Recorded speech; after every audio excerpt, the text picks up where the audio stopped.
Jai Shri Ram. So it is Canto 67. Sri Ram and Lakshman meet Jatayu and embracing the vulture, Sri Ram bursts into a wail.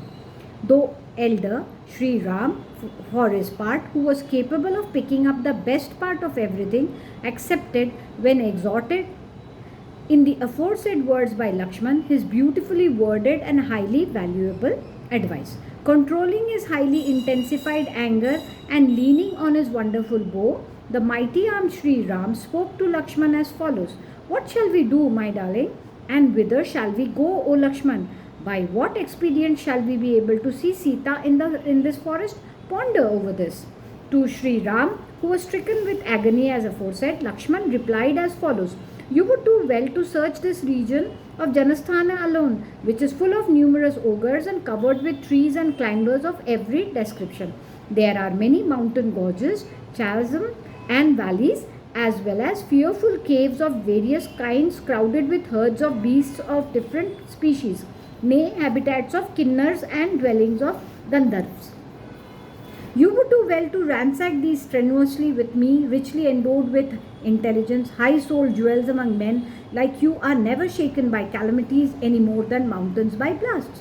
Angrily setting to his bow a dreadful arrow known by the name of Kushra, so called because it was sharp-edged as a razor. When exhorted thus by Lakshman, Sri Ram, accompanied by Lakshman, ranged the whole of that forest. Thereupon he saw fallen on the ground, drenched with blood, the highly blessed Jatayu, the foremost of birds, who looked like a mountain peak. Seeing the vulture, which looked like a mountain peak, Sri Ram spoke as follows to Lakshman. Sorry. Sita, a princess of the Videha territory, has been devoured by this bird. There is no doubt about it. Evidently, it is an ogre ranging in the forest in the guise of a vulture. Having eaten up the large-eyed Sita, it is lying at ease. I shall make short work of it by means of straight-going dreaded arrows with fiery heads.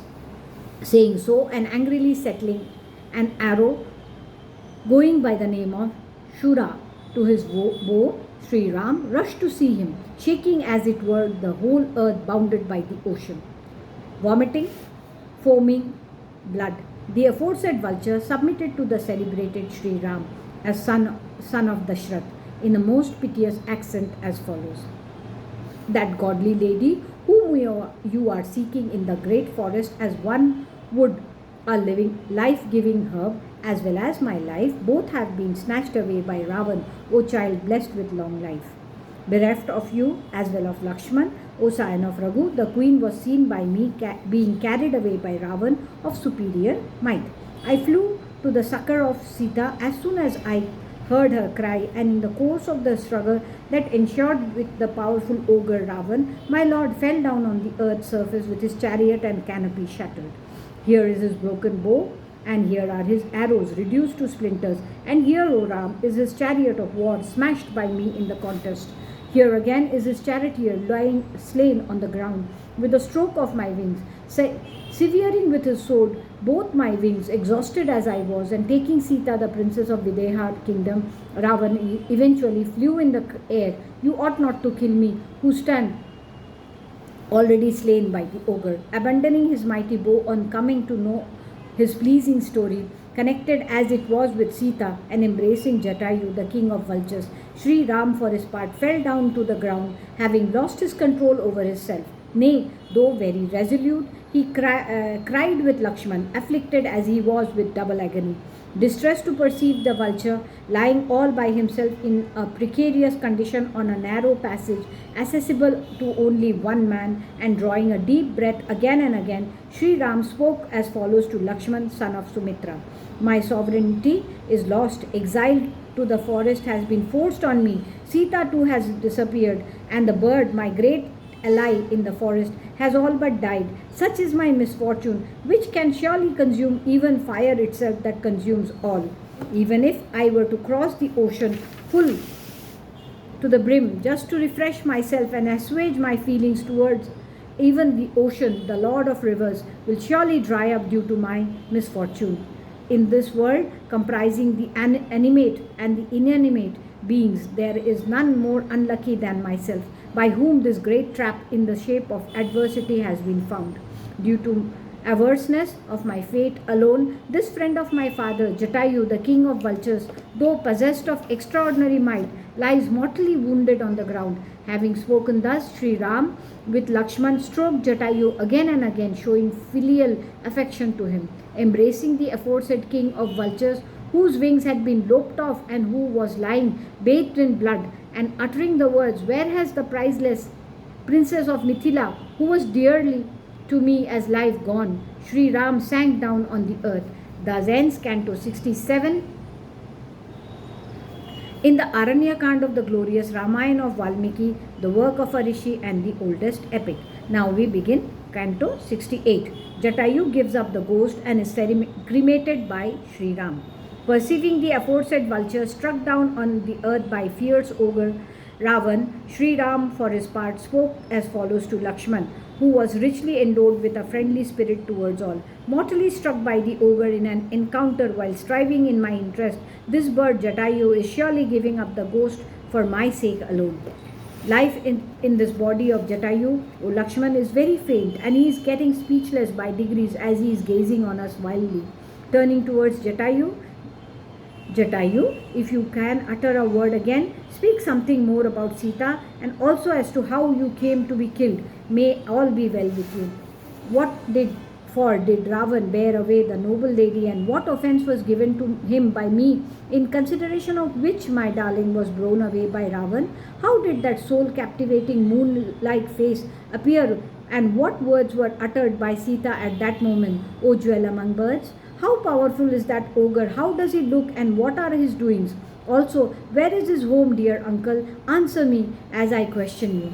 Fondly perceiving Sri Ram lamenting like one without a protector, Jatayu, whose mind was set on virtue, replied to him in faltering accents as follows.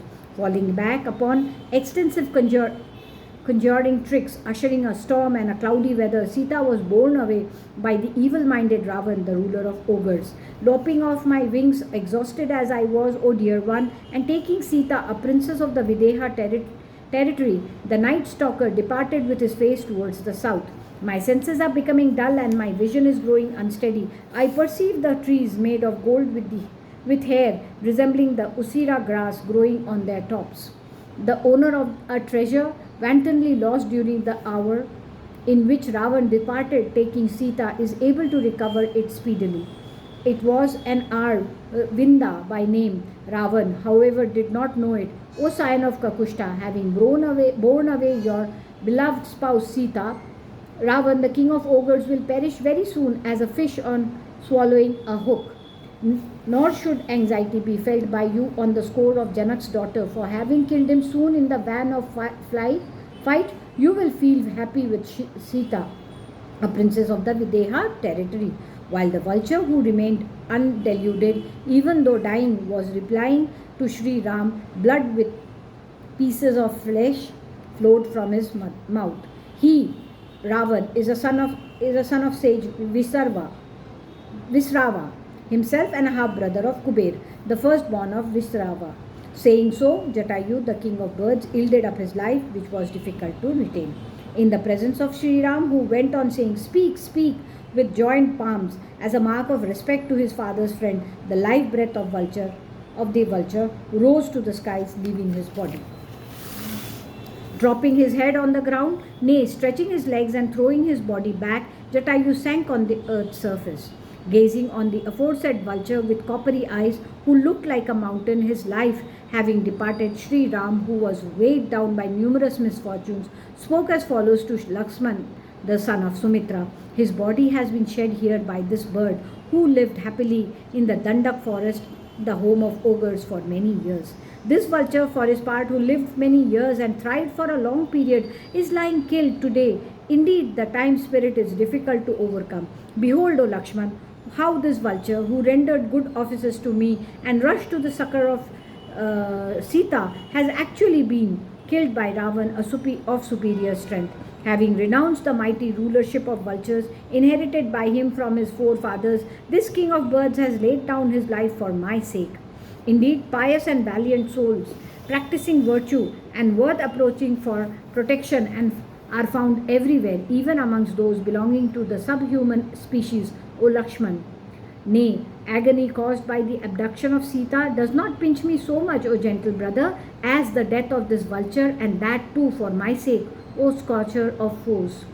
This ruler of the feathered kingdom is worthy of adoration and honor too, in the same way as the glorious and highly illustrious King Dashrath, our own father. Fetch logs of wood, O darling of Sumitra, so that I shall produce fire by attrition, as I intend to cremate the king of vultures, who has suffered death for my sake.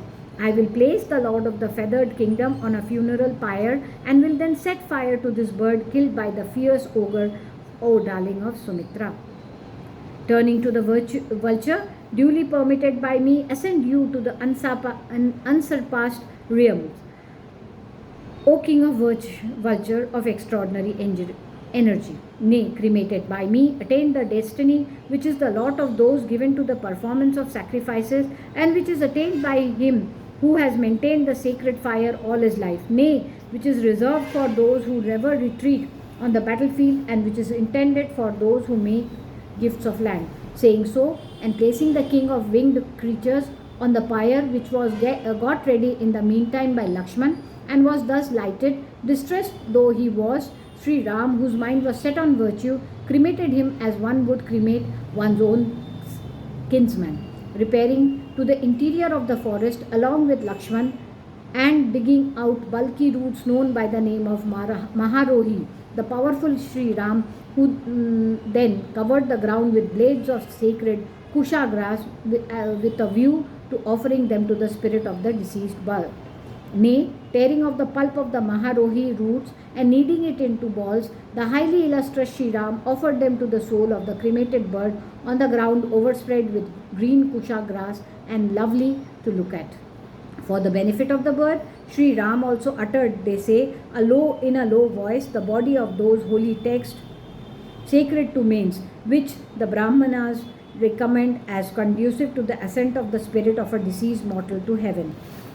Repairing to the bank of the river Godavari, both the aforesaid sons of Dashrath, the foremost of men, then proceeded to offer water to the spirit of the said king of vultures. Having finished first bathed in the river, those two scions of Raghu thus offered water to the spirit of the king of vultures, according to the ceremony found prescribed in the scriptures. Having in the first place accomplished a glorious deed in the shape of staking his life to rescue Sita from the clutches of Ravan, which was most difficult to accomplish, and secondly, having been killed in action against Ravan, and further cremated by Sri Ram, who was as good as an eminent seer of the Vedic mantras, the aforesaid king of vultures presently attained a holy destiny conducive to the blessedness of the soul. Having offered water to the bird and setting their minds fully at rest about the future of Jatayu, the foremost of birds, nay, focusing their minds on the recovery of Sita, the two princes thereupon proceeded on their journey to the forest like Lord Vishnu and Indra, the two rulers of gods. Thus ends Canto 68 in the Aranyakand of the glorious Ramayan of Valmiki, the work of a rishi and the oldest epic. Jai Shri Ram.